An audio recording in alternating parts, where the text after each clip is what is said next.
Welcome to A Journey to Whole Woman Health, the podcast where science, mental health, and faith come together to educate, empower, and encourage women in every season of life.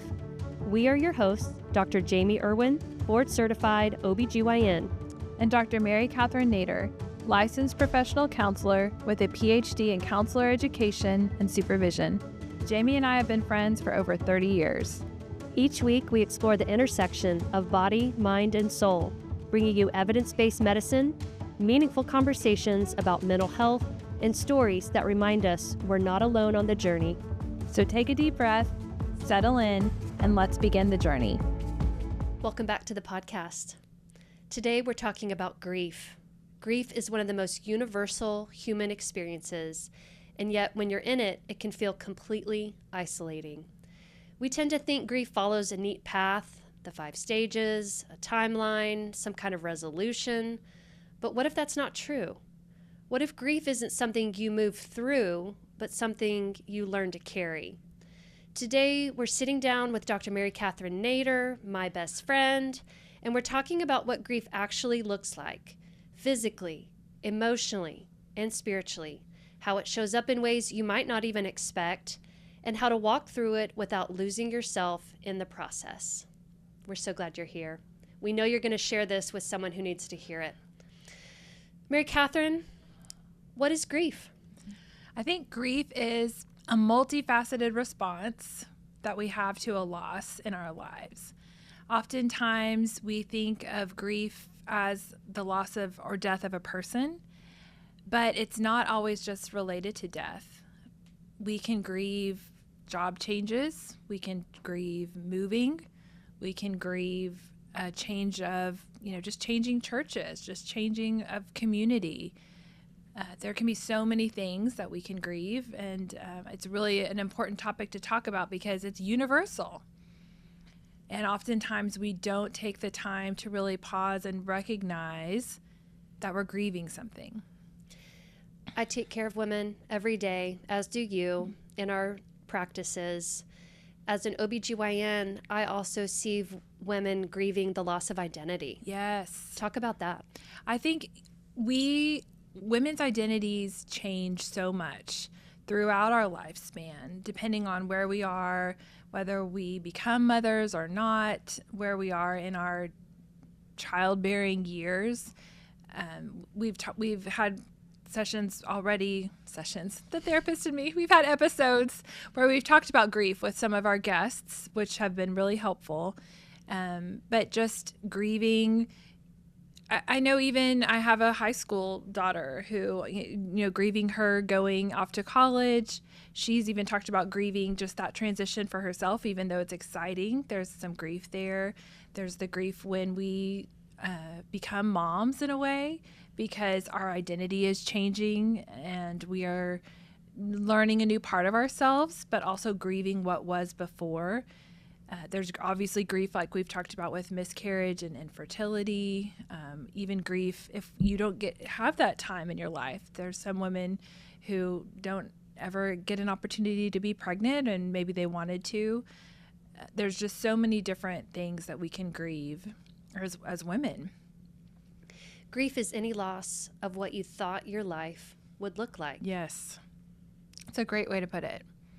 Let's talk about the science of grief. I think most people have heard about the 5 stages. Mm-hmm. What are those? And is that really how grief plays out? I think they're helpful. I think that the 5 stages are helpful. So Dr. Elizabeth Kubler-Ross created these 5 stages from her research, but she actually did this research with patients who were themselves dying and noticed that these were the different phases that people were going through. So like terminally ill people? Yes. Okay. And the stages are helpful because they give a word or a definition to those experiences. They normalize it for people.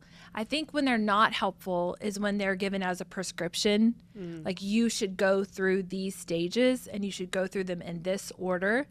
Everybody's grief looks so different. Mm-hmm. And just because one person's grieving this way doesn't mean that because another person's grieving that way, they're wrong. Mm-hmm. There's not a right way to grieve. There's not a timeline for grief. And sometimes people take the stages and make it into, here's how to grieve the right way. Those stages you might have to help me, but I know it's first denial, I believe, is like kind of having a hard time accepting what's happening, and then anger with what's happened, and then is it bargaining? Yes. So trying to, and I do see a lot of people go through that, trying to kind of adjust, and even kids, go through bargaining, trying to make it make sense. Yeah. Then there's the depression or just the sadness. And then there's the acceptance. So again, most people don't go through them all or go through them in that order. It might even cycle around. We've talked before with forgiveness that it's more of a process. I see grief as more of a process as well. And maybe you have grieved in one way, but then a new birthday hits and you have to grieve in a new way. So it can just really... The stages are helpful, but I don't like it when they're used prescriptively. Mm-hmm. So not linear necessarily. Not linear. And you may have to come back and repeat or Yes. just really be deep in one of those stages for a while. Right. And allow yourself to go through it. And I never knew that her research, Dr. Kubler-Ross, her research was done on people who were dying themselves. So, I mean, surely... a person who knows their life is over soon Ending. is going to be grieving differently than someone who is grieving the loss of a loved one. Right. Or a miscarriage or the end of a marriage or relationship. Right. So, of course, it's going to be different. Of course, it's going to be different. And I think, like we've talked about before in the compassion fatigue episode, not putting our assumptions of what someone's going through. So this person's grieving, it should look like this, and it doesn't. Or they should be grieving their loved one in this way because I grieved my loved one in this way. They had a different relationship with that person, or their job loss means something different to them than when you lost your job. So everyone has a different experience with grief. That's good. So it may look like these 5 steps, but what else could it look like? What does it actually look like?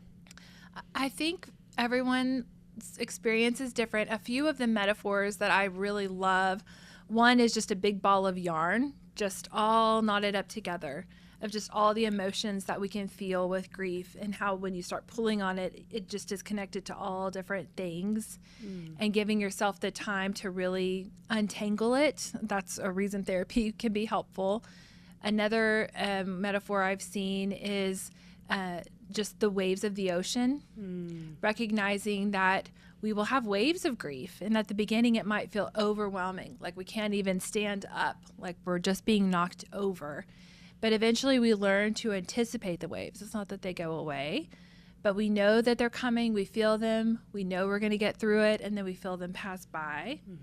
And maybe sometimes they're bigger, smaller. Maybe they come more closely together sometimes. But just recognizing those waves can be normalizing.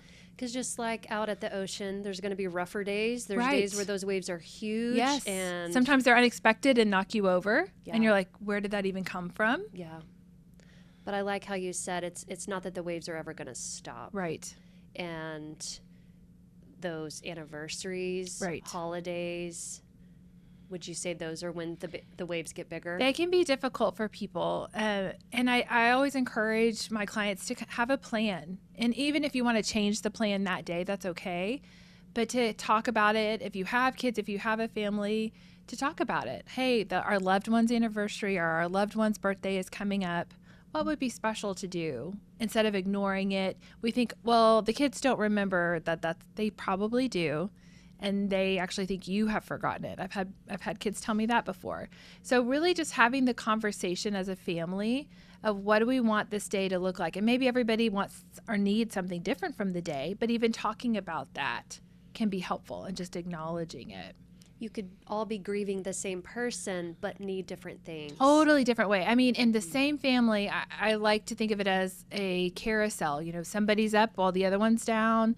And some people might want to be looking at pictures, and somebody else doesn't want to look at any pictures. Somebody else might want to watch videos or talk about the person.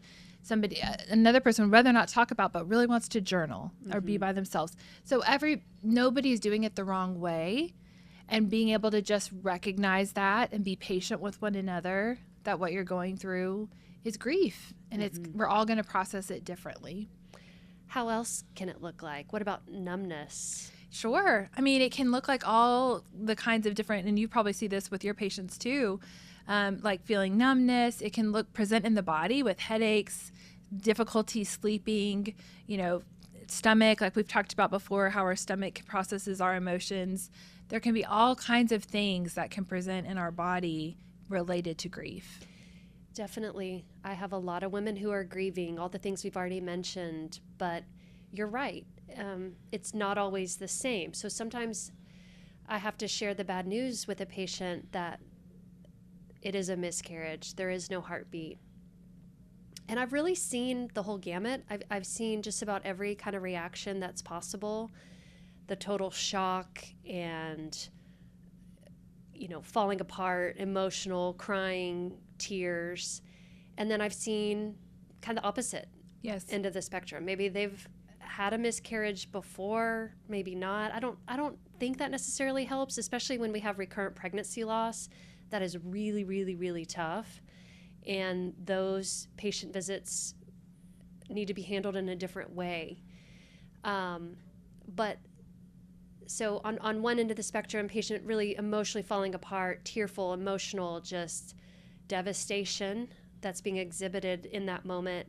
But others, somewhat stoic, like, I don't want to talk about it, like just very maybe clinical. Okay, well, what's the next step? Like, what do we need to do now? Let's talk about it. Problem solving. Yes, let's move on. And so what would you say to me as the OBGYN? How do I need to help my patients who have those different representations of grief? I think you're doing, obviously I'm biased, but I think you're doing an amazing job. I think being upfront with them, like we talked about with Kate and like we talked about with other guests before, but just the clear as kind, being honest about what's happened. Like we've talked about using the word death, dying, not we lost, or these euphemisms. I think that's really helpful. And then just listening, just being present. Like we have shared before, there's not a right thing to say. There's nothing we can say that's really going to be helpful. And really our presence of just listening and allowing them to share and being curious of what this is like for them, what are they going through and what do they need, can be the most helpful thing. Let them be the guide. Yes. Yeah. Validating them. Yeah, that's important. So, and anybody can do that. You don't have to be an OBGYN. Right. Taking care of ladies with pregnancy loss. Anybody can do that. Validate what stage of grief or what part of grief they're experiencing. What are some common misconceptions you want to debunk about grief? I think the timeline is a big one, that people think, well, it's been a year, it's been 2 years, it's been, okay, this person is gone and never coming back, they've died. So there's going to be grief there, and that's just not something you forget and that goes away. I think the right way to grieve, that's a myth as well, thinking that, am I doing this right? I even have clients who come and they come to me because they say, I want to just make sure that I'm grieving the right way. Wow. And I always have to just stop and say, there's no such thing. We want to grieve in a healthy way. Okay. We want to validate, we want to recognize what we're feeling and what we're going through. And similar to the forgiveness, the first part, just naming, what are we grieving? What is it that we're missing? And it's maybe a person if it's a death loss, but specifically right now, what am I grieving that I miss about that person? That could be helpful. Oftentimes people ask what they should say, and I always just tell them to listen. Ask questions about the person who died. Often people don't hear that name very often, and they want to hear the name. They want people to talk about them, ask about them, acknowledge anniversaries, acknowledge those kinds. We think that we're going to say it wrong or do something wrong, but often just simple little things of, I'm thinking of you. I know it's the anniversary today. I'd love to take you to lunch, or, you send them flowers or a card, just something that says, I remember and I'm here with you. I like to encourage my patient's partner. Yes. That when the due date comes around. That's huge. Right. When there's been a miscarriage. Yes. When there's been a miscarriage, that due date is still in that woman's brain. It is. Forever. Forever, probably. It is forever. Like we talked about at the beginning, it was an expectation that is not being fulfilled. That's correct. And I really try to encourage that partner, because they may be blindsided. They may not be tracking that at all. And no fault to them. Right. But that partner may not be tracking that pregnancy's due date, that pregnancy that didn't come to fruition. Yes. And just be aware. Be right? aware. This patient, she may have a hard time on that date, or as that date approaches, as that month approaches. That's right. So, and for friends too, who know about their friend who had a miscarriage and knew the due date, to just be aware of that, because similar to what we talked about earlier, when we don't acknowledge it, that person feels like you have forgotten, and you think that you don't want to say anything to make them sad. I think that's a good misconception, or often a misconception, that we think we're making that person sad. They're already sad. We're not making them sad by bringing that up, that loss, that the death of this person, or no, they're thinking about it. I call it grief brain. It's kind of like pregnancy brain. It's like a part of your brain is just always thinking about that, even when you're not consciously thinking about it.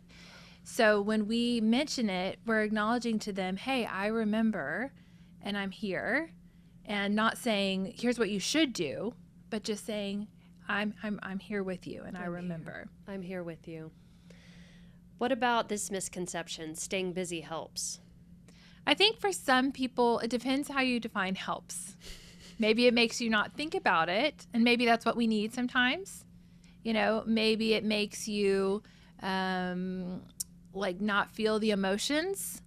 And denial is not always a bad thing. Denial, that first stage where we're not ready. I tell people sometimes your body just isn't ready or not able to handle all the things that you're feeling or that you've gone through.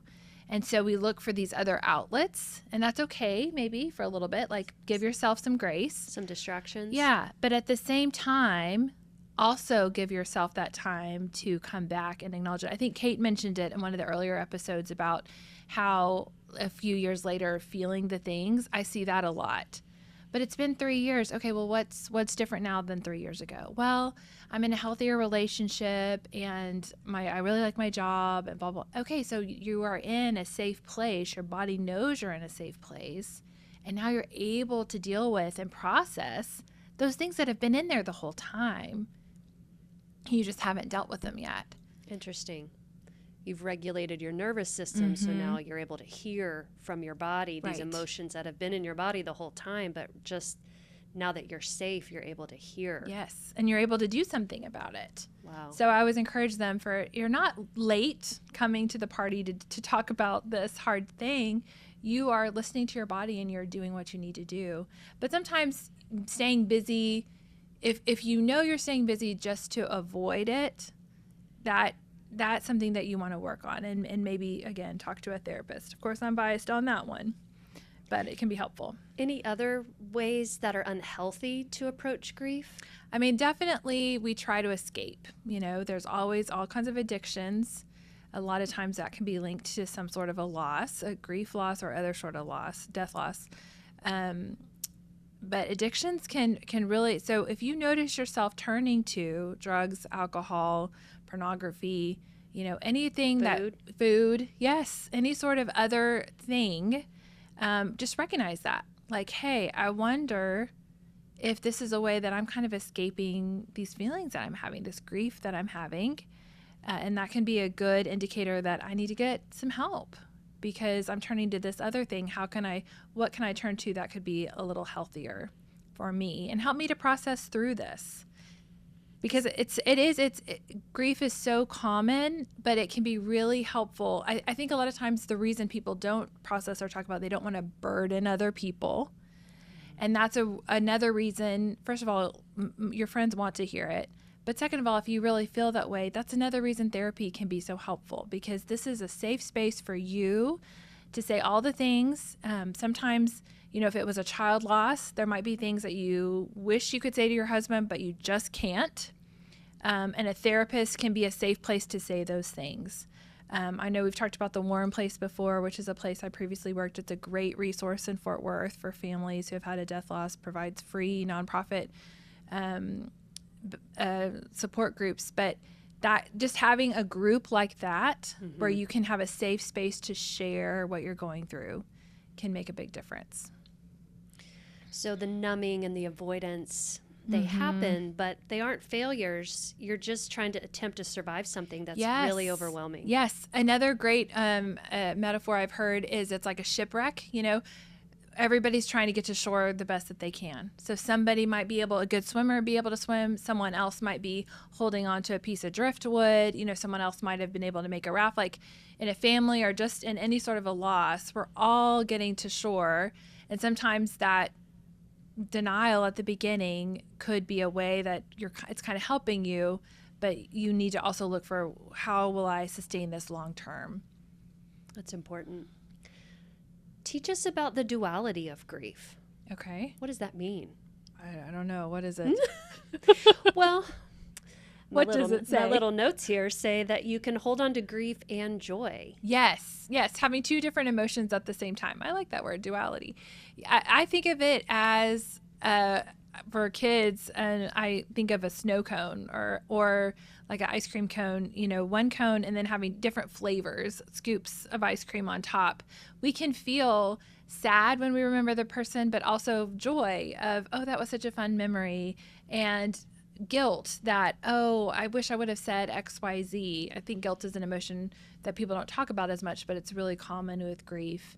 So we can have lots of different emotions at the same time about the same memory or about that same person or the same loss, whether if it's a job loss or relationship loss or something else. So recognizing it, and a lot of times just acknowledging and naming each emotion that we're having can be helpful. What about other things that are helpful? You've mentioned naming, you've mentioned therapy. Anything else that you tell your clients? I think finding, like we said, the healthy support group or just a safe therapy, but then just safe people you can talk to process.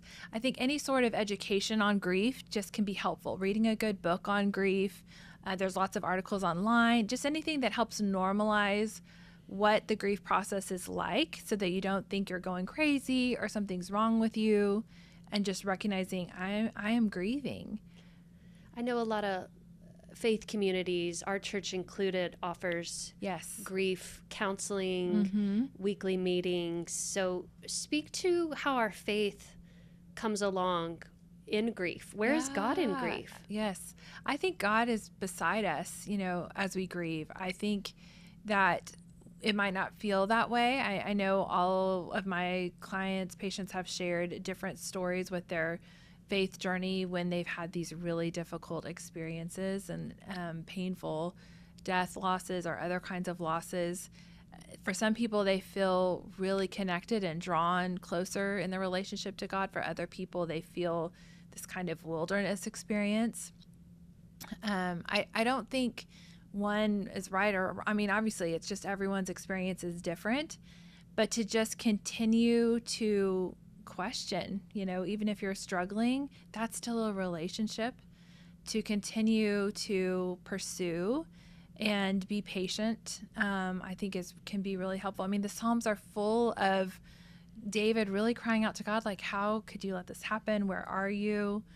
And that's been going on for so long. Job is the oldest book in the Bible, and it's basically a book about grief.